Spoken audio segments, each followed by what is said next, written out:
ሰላም ሰላም፣ ጤና ይስጥልን ወደ ጋት ሚዲያ ቤተሰቦች እንደያላችሁበት ሀገር የሰዓት አቆጣጠር እንደምን አላችሁ? እንደምን ቆያችሁኝ? ኢትዮጵያ ውስጥ ናችሁ ይህን ፕሮግራም ለምትከታተሉ እንደምን አመሻችሁ ማለት ትፈልጋለሁ። ጥር 8 2018 በኢትዮጵያ ዘመን አቆጣጠር ጃንዋሪ 16 2026 በግሪጎሪያን ካሌንደር በቅደም ተከተል የጋት ዕለታዊ አጫጭር 3 መረጃዎችን ወደ እናንተ አድርሳለሁ። አብራችሁኝ ሁኑ። ላይክ አድርጉ፣ ሸር አድርጉ፣ ሀሳብ አስተያየታችሁን አካፍሉ። የጋት ሚዲያ ሜምበር ሁኑ። ጋት ሚዲያን በሱፐር ቻት በሱፐር ታንክስ ደግፉ። እየደገፋችሁ ነው። ተመልካቾቻችን፣ አድማጮቻችን፣ ቤተሰቦቻችን እንዲያድጉ እናንተ ብቻ ሰብስክራይብ ማድረጋችሁ በቂ አይደለም። የጋት ሚዲያ አምባሳደሮች ናችሁ። ሁሉም ሰብስክራይብ እንዲያደርጉ ሎቢ የማድረግ የማግባባት ስራችሁን እንድትሰሩ ካደራ ጋር አሳስባለሁ። እንግዲህ በመጀመሪያ የቤተኝነትን ያህል በተለይ በቅርቡ በኢቢኤስ ፕሮግራም ያቀርብ ነበር። በሚሰራቸው ማስታወቂያዎች በአዲስ አበባ ከተማ የኮሪደር ልማትን በተመለከተ፣ በተመሳሳይ በታላቁ የኢትዮጵያ ህዳሴ ግድብ የተከናወነውን የዘንድሮን ዓመት የ2018 አዲስ ዓመት አቀባበል ጠቅላይ ሚኒስትር ዶክተር አብይ አህመድ የሁሉም ክልል ርዕሳነ ብሔሮች የሁለቱም ከተማ አስተዳደሮች የአዲስ አበባና የድሬዳዋ በተገኙበት ተስፋን በሚያጭር መልኩ አዝናኝ፣ አስቂኝ እና ትልቅ ተስፋ በሚሰጥ መልኩ እንዲከበር የበኩሉን አስተዋጽኦ አድርጎ ነበር። ኦፍኮርስ በዚህም ክቡር ጠቅላይ ሚኒስትር ዶክተር አብይ አህመድ፣ የአዲስ አበባ ከተማ ከንቲባ ክብርት ወይዘሮ አዳነች አቤቤ፣ የደቡብ ምዕራብ ኢትዮጵያ ክልል ፕሬዚደንት ሁሉም የሀዘን መግለጫ እያወጡ ነው እና የቤተኝነት ያህል ልክ የምታውቁት ያህል ሁልጊዜ የምታውቁት ያህል እንዲሰማችሁ ማድረግ የሚችል ትልቅ የጥበብ ሰው፣ ለዛውም ጎልማሳ ነው፣ ብዙ መስራት በሚችልበት እድሜው ነው ያጣ ነው እና በአርቲስት ነፃነት ወርቅነህ ህልፈተ ህይወት የተሰማኝን ሀዘን መግለጽ እፈልጋለሁኝ። ለወዳጆቹ፣ ለቤተሰቦቹ፣ ለባለቤቱ፣ ለልጆቹ፣ ለኪነ ጥበብ አድናቂው ማህበረሰብ መጽናናትን እመኛለሁኝ። እንግዲህ ከህፃንም አዋቂም ጎልማሳም ወጣትም በእኩል እየተዝናና የሚያየው በኢቢኤስ ፕሮግራም አቅራቢ ነበር። እንግዲህ የቤተሰብ ጨዋታ የእውነት ቤተሰብን ከህፃናት ጀምሮ እስከ ሁሉንም የሚያካትት ያቀርብ ነበር። እንግዲህ በድጋሜ እግዚአብሔር ነፍሱን በሰላም ያሳርፋት። ለቤተሰቦቹ፣ ለወዳጆቹ፣ ለአድናቂዎቹ መጽናናትን እመኛለሁ። ይህን ካልኩኝ በኋላ እንግዲህ በውሎ ፕሮግራማችን ከሰዓታት በፊት ወደ እናንተ በደረሰው የጎንደር ዩኒቨርሲቲ መምህር የነበረው አካዳሚካሊም አርቲክሎች ፐብሊሽ አድርጎ ረዳት ፕሮፌሰር የነበረ በዚህ ደቡብ ጎንደር አካባቢ በሚንቀሳቀሰው ፋኖ መጀመሪያ አካባቢ ቅቡልነት እንዲያገኝ የሰራ ያደራጀ በጣም ጀግናው፣ አሁን ሁሉም እንግዲህ ለታሪክ መዝግቡ ገብታችሁ ኢያሱ አባተ ብትሉ ፕሮፌሰር የተለየ ምጡቅ ጭንቅላት ያለው ያደራጀ የፖለቲካው መሐንዲስ ምናምን ነው ሲባል የነበረው ዘን ከዚህ በፊት ያው ብዙ ጋት ሚዲያ እናንተ ናቸው ምስክሮች ወደ እናንተ ለማድረስ ሞክሬያለሁ። ድርድር እየተካሄደ እንደሆነ ድርድሩ ደግሞ በተለየ ሁኔታ ነው ሲካሄድ የነበረው። በነገራችን ላይ በተለየ መልኩ ድርድር ሲካሄድ እንደነበረ በቁጥር ሞሮለስ ወደ 1000 ገደማ የሚሆን ኃይሉን ይዞ ሊመጣ እየተዘጋጀ እንደሆነ መረጃዎች ነበሩኝ። በዛሬው ዕለት ጠዋት ላይ ጋይንት አካባቢ በአካባቢው ለሚንቀሳቀሰው የጸጥታ ኃይል እጁን ከሰጠ በኋላ ከጋይንት እስከ ደብረ ታቦር በመኪና ነው የመጡት። ብዙ ናቸው በነገራችን ላይ ያው ኢያሱን ከፊት ያስቀደም ነው መሪው ስለሆነ ነው። ሌሎችም አሉ ብዛታቸው ከዛ በኋላ ወደ ደብረ ታቦር ድረስ ከመጡ በኋላ ከደብረ ታቦር በሄሊኮፕተር ወደ ጎንደር ሄደው ከጎንደር እንግዲህ በቻርተርድ አውሮፕላን ወደ አዲስ አበባ የሚመጡ ነው የሚሆነው። ክብራቸውን በሚመጥን መልኩ የአደራዳሪዎችንም ስሜት ፍላጎት የተደራዳሪዎችንም ክብር በጠበቀ መልኩ የተደረገ ነው። እንግዲህ በዚህ ሂደት የዋሆች ጅሎች እየጠራ ነው ይላል ካፕቴን ማስረሻ ሰጤ እጅ ሲሰጥ እየጠራ ነው ትግሉ። ወይም እጅ ሲሰጥ የሚለውን በኮቴሽን አድርገን የሰላም አማራጭን ሲቀበል እየጠራ ነው። በተመሳሳይ ኮሎኔል ፋንታሁን ሞሀቤ የሰላም አማራጭን ሲከተል ከነሰራዊቱ ትግሉ እየጠራ ነው። ጎንደር ላይ እነመልካሙ እጅ ሲሰጡ ወይም የሰላም አማራጭን ሲመርጡ አሁንም ትግሉ እየጠራ ነው። በተመሳሳይ ኢያሱ አባተ የጎንደር ዩኒቨርሲቲ መምህር የነበረው እሱም እጅ ሲሰጥ እንግዲህ ወይም በድርድር የሰላም አማራጭን ተቀብሎ የአማራ ሕዝብን ችግር በተላላኪነት አይደለም በግብጽ በሻቢያና በህዋት በተጠረነፈ ትግል እኛ ልንታገል ስንወጣ መስሎን አምነንበት የአማራ ሕዝብ ችግር አጋጥሞታል። የመጣው ለውጥም የአማራን ሕዝብ ችግር በዘላቂነት ሊፈታ የሚያስችል አማራጭ የለንም ብለን ነው ወደ ትግል የወጣ ነው። ስንሄድ ግን ትዕዛዝ የምንቀበለው የአማራ ሕዝብን ትርክት ፈጥረው ህገ መንግስት ጽፈው መዋቅር ዘርግተው ካፈናቀሉት ካሰደዱት አንገት ካስደፉት ስለሆነ ከህዋት ትዕዛዝ ተቀብለን ታግለን የሻቢያ ተላላኪ ሆነን ከግብጽ ፊኖ ጥይት ትጥቃችን ልብሳችን ተሰፍሮልን ልንታገል አንችልም በማለት በሙሉ የሰላም አማራጭን መርጠው እየገቡ ነው። ግን ነፋስ ምን ይላል? እየጠራ ነው ይላል። እና በዚህ አንድ ሁልጊዜ የሚገርመኝ የማስታውሰው ተረት አለ። አይ ነው ተረት ነው ምንድን ነው ልንለው የምንችለው እና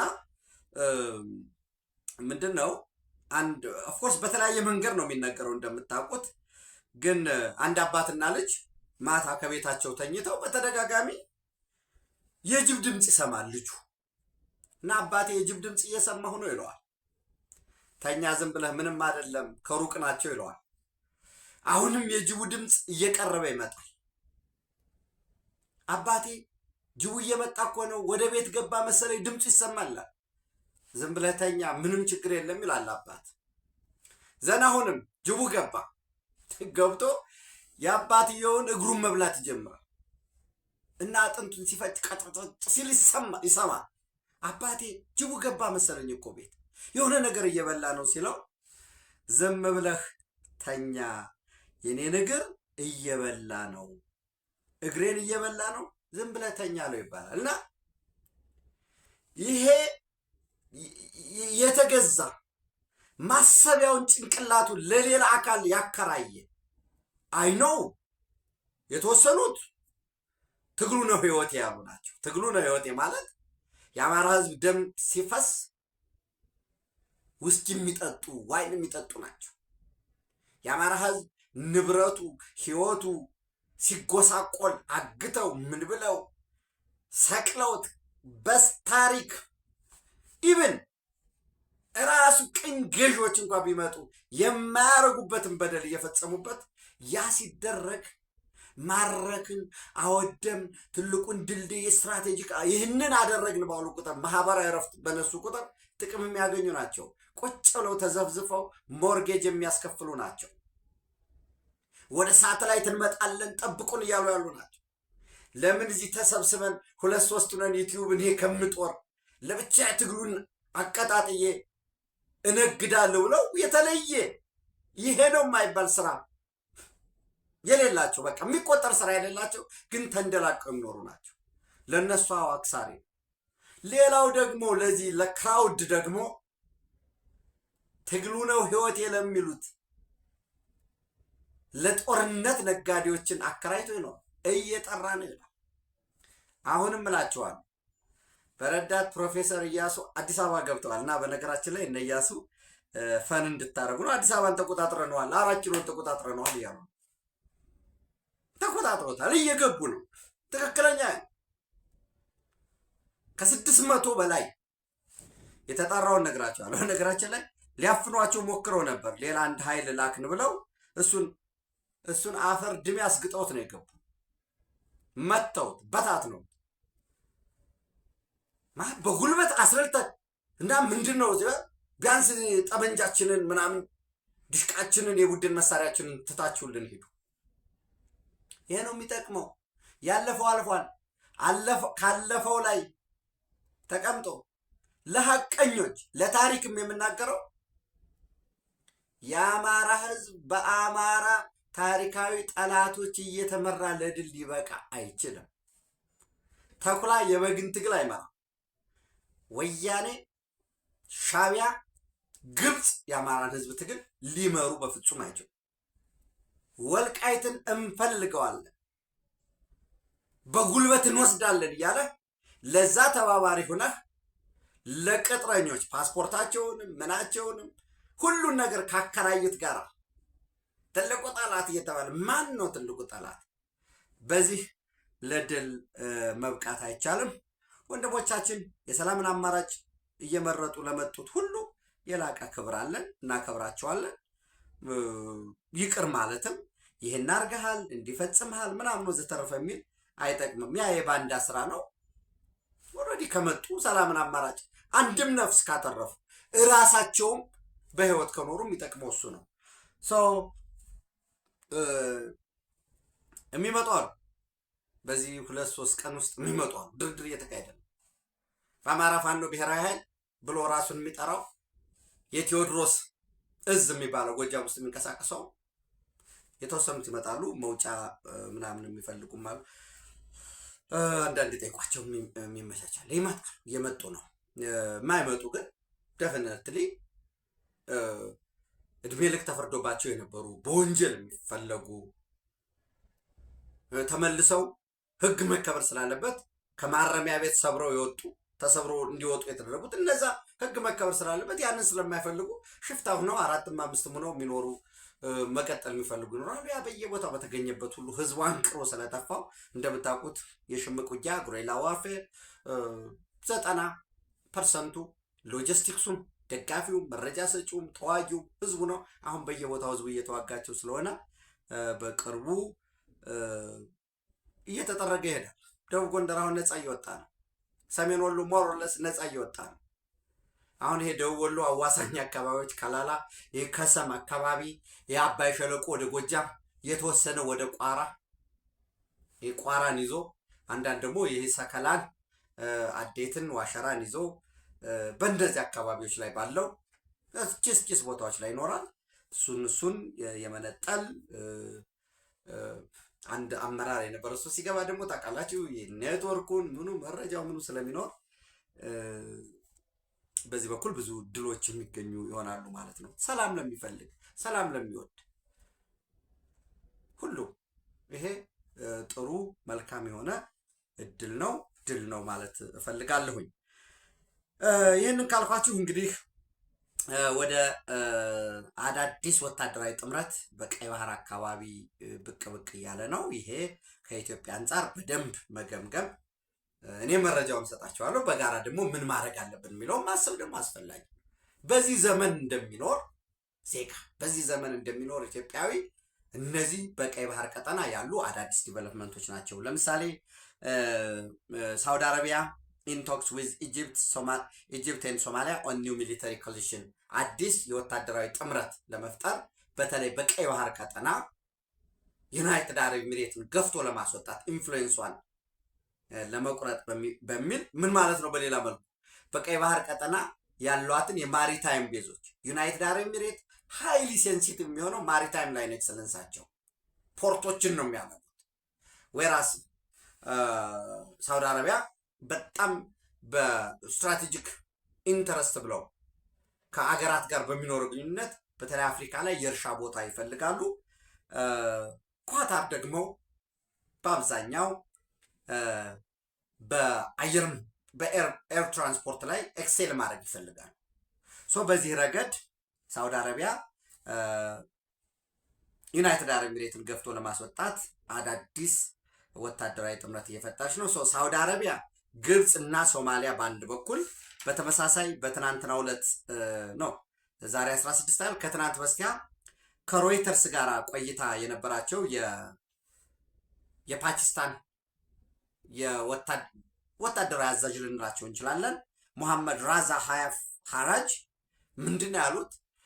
ከቱርክና ከሳውዲ አረቢያ ጋር አዲስ ወታደራዊ ስምምነት ለመፈጸም ጫፍ ላይ ደርሰናል ይላሉ። ምን ማለት ነው?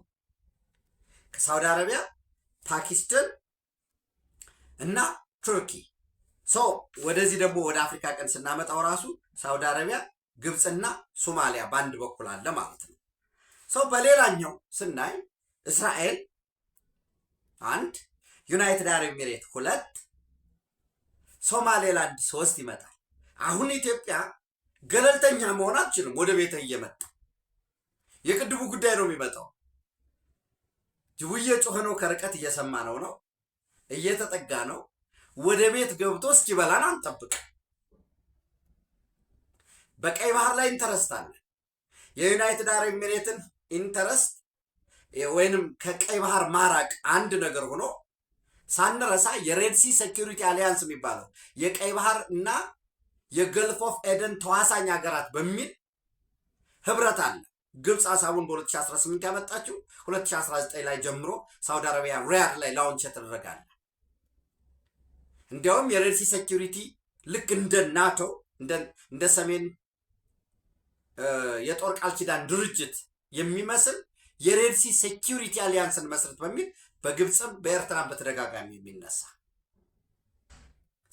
ይህንን የኃይል መሰሳም ማየት መቻል አለብን። ፓኪስታንና ራሱ እስራኤል የተፋጠጡበት ሁኔታ አለ። እስራኤል ከግሪክና ከቆጵሮስ ወይም ሳይፕረስ ጋር በመሆን ስምምነት ፈጥራለች። ምን ማለት ነው?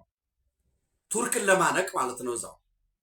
በተመሳሳይ ሳውዲ አረቢያ ከፓኪስታንና ከቱርክ ጋር የሚስማማ ከሆነ የሳውዲ አረቢያ ከዚህ በፊት አይ ቲንክ የዛሬ መረጃውን ወደ እናንተ ያደረስኩት አይመስለኝም። ይሄንን ጃንዋሪ 5 ከ11 ቀን በፊት የሳውዲ አረቢያ የውጭ ጉዳይ ሚኒስትር ካይሮ ነበረ። ይሄ ልዑል ወይንም ማን ነው ልዑል ፋይሰል ቢን ፋራን የሚባለው እዛ ከሄደ በኋላ ከግብፅ የውጭ ጉዳይ ሚኒስትር በድር አብደላቲ በተመሳሳይ ደግሞ ከፕሬዚደንት አብደልፈታህ ኤልሲሲ ጋር ተነጋግሩ። ሲነጋገሩ እንዳትረሱ ሁልጊዜ የአባይ ጉዳይ ቅድሚያ ነው የሚመጣው። ሳውዲ አረቢያ ከኢትዮጵያ አንጻር ያላት ፍላጎት ምንድን ነው? ምንም ጥርጥር የለው 130 ሚሊዮን ህዝብ ነው። በአንጻራዊነት የኢትዮጵያ መንግስት ካልጠነከረ የቀይ ባህር ቀጠና የአፍሪካ ቀንድ የሚባለው ውሸት እንደሆነ ያውቁታል። ነገር ግን አንደኛ የመደራደሪያ ነጥባችንን በደንብ ቀድመን ማወቅ መቻል አለብን። የኃይል መሰሳቡን ማየት መቻል አለብን። በተመሳሳይ አሁንም ከትናንት በስቲያ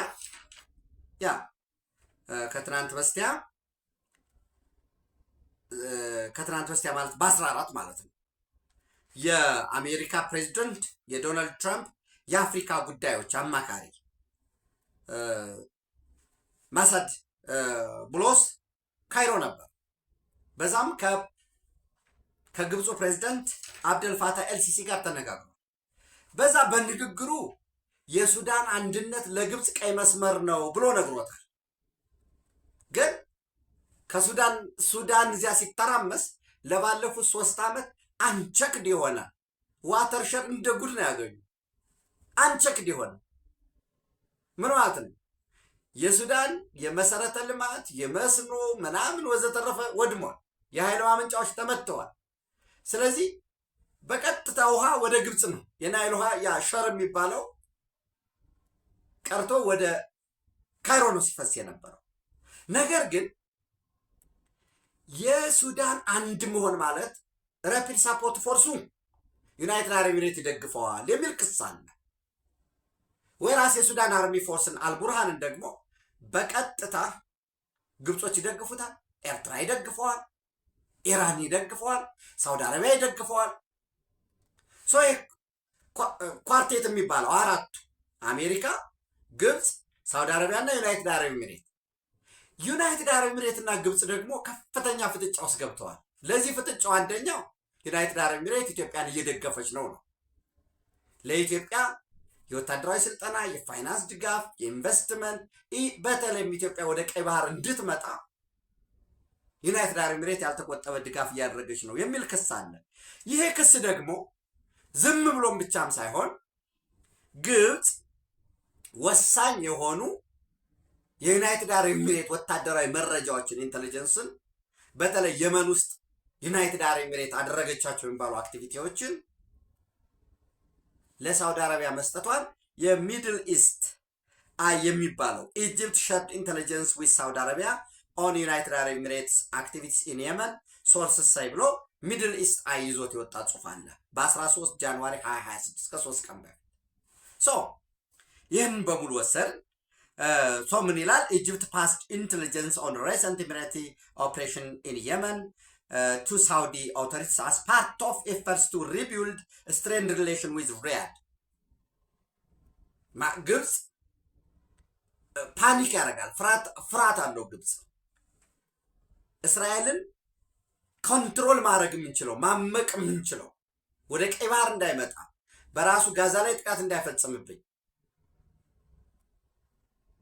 አረብ ኔቶ እናቋቁም ብሎ ከዚህ በፊት ጥያቄ አቅርበዋል፣ የሚሰማቸው ስላላገኙ። እዛው አረብ ሊግ ውስጥም ዩናይትድ አረብ ኤሚሬት አባል ስላለበት ማለት ነው። ይሄ አዳዲስ የኃይል መሰሳብ ስናይ ምንድን ነው ማድረግ ያለብን? በስትራቴጂክ አምቢጊቲ ነው መቆየት ያለብን ወይንስ ይህንን አሰላለፋችን ማየት ጠበቅብናል? ዞሮ ዞሮ ሳውዲ አረቢያ፣ ግብፅ፣ ሶማሊያ፣ ፓኪስታን፣ ተርኪ፣ ኢጅፕት፣ ራሱ ኤርትራ፣ ሱዳን እየተሳበ ያለበት ሁኔታ ነው ያለው። እዛውም አያቆም።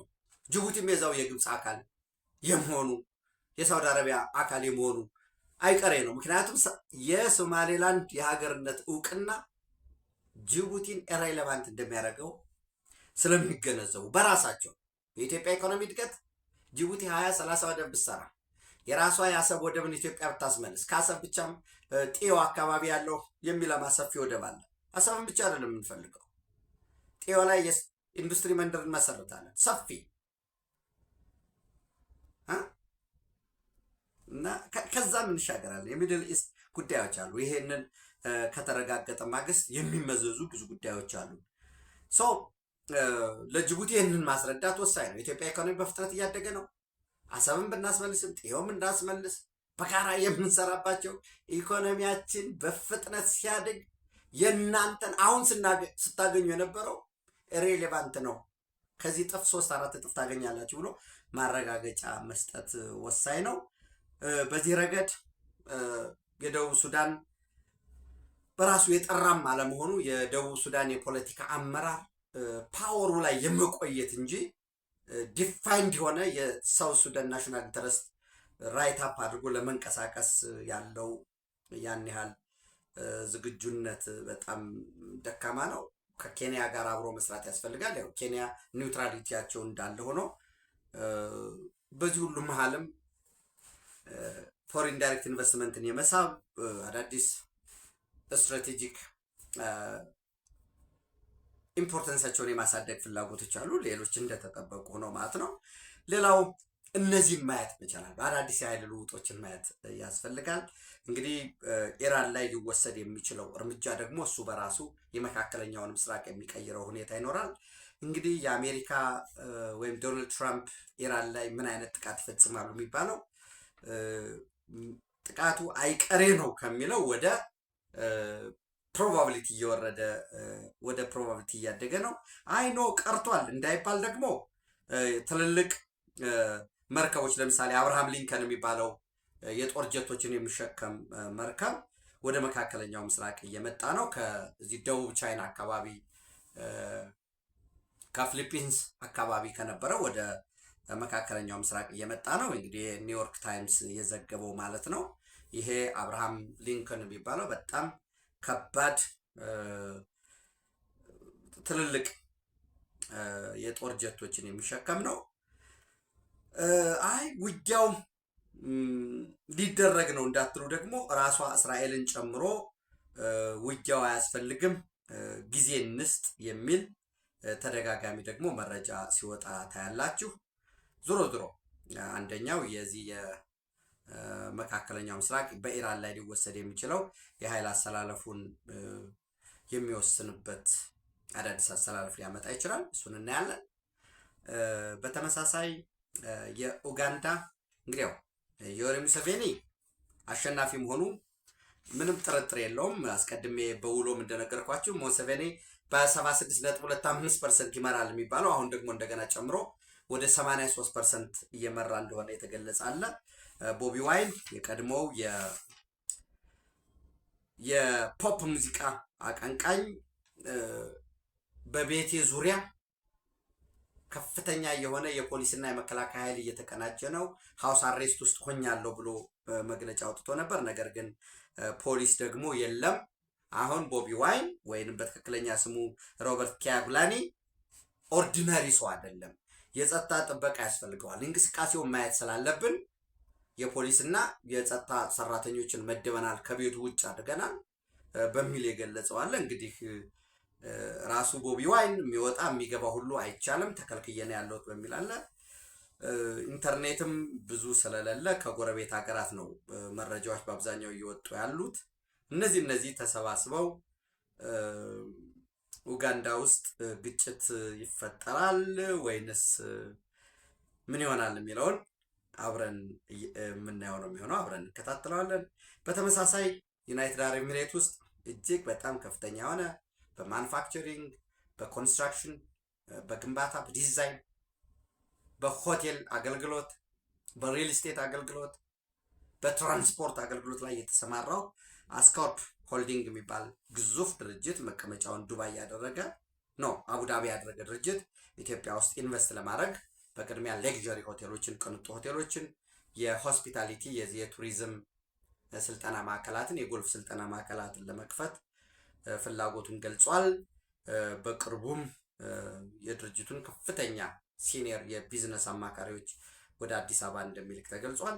ሌሎችም ተጨማሪ መረጃዎች ይኖሩናል። እነሱን ጨምረን ነገ በጋት ውሎ እንዲሁም ምሽት ደግሞ በተለመደው በጋት ዕለታዊ ወደ እናንተ እንደርሳለን።